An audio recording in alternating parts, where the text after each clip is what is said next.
Être sous la direction de l'Esprit est affaire de foi, et ceci de deux manières. Sa lumière commencera à nous éclairer quand nous apprendrons à dire avec confiance « Le Saint-Esprit est en moi » et il fait là son œuvre. La présence de l'Esprit en nous est le couronnement de la rédemption.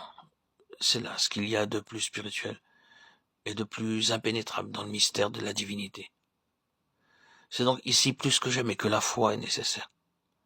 La foi, c'est la faculté que possède notre âme de reconnaître ce qui est invisible et divin, de recevoir l'impression de la présence de Dieu quand il s'approche, de saisir selon sa mesure ce que Dieu lui donne.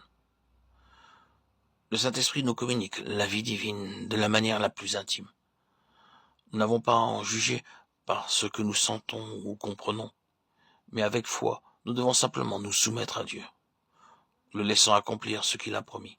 C'est la foi qui nous fait réfléchir et adorer, qui nous fait prier et nous confier chaque jour de nouveau, qui dispose notre âme à recevoir avec adoration et action de grâce cette parole du Seigneur. Il sera en vous. Jean 14, 17. C'est la foi qui nous permet de nous dire avec assurance et joie, le Saint-Esprit, la vertu de Dieu, habite en moi. Et je puis compter sur lui pour me conduire selon qu'il le jugera bon.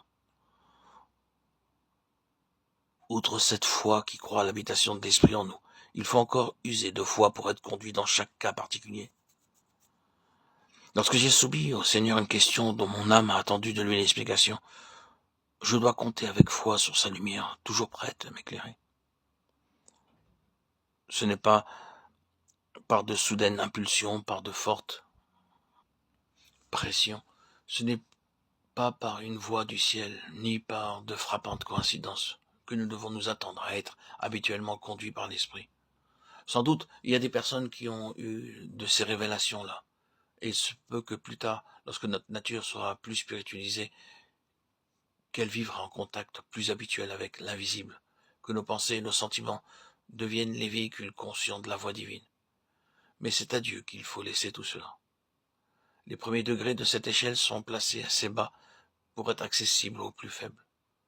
Dieu veut que chacun de ses enfants soit conduit chaque jour par l'Esprit. Entrez donc dans cette voie-là, non seulement en croyant que l'Esprit est au-dedans de vous, mais en croyant aussi que si jusqu'à présent vous n'avez guère joui de cette grâce, désormais il se chargera de ce que vous lui demandez et ce que vous lui confierez.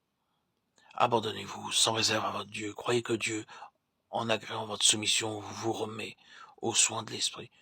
Par lui, Jésus vous conduit et vous garde.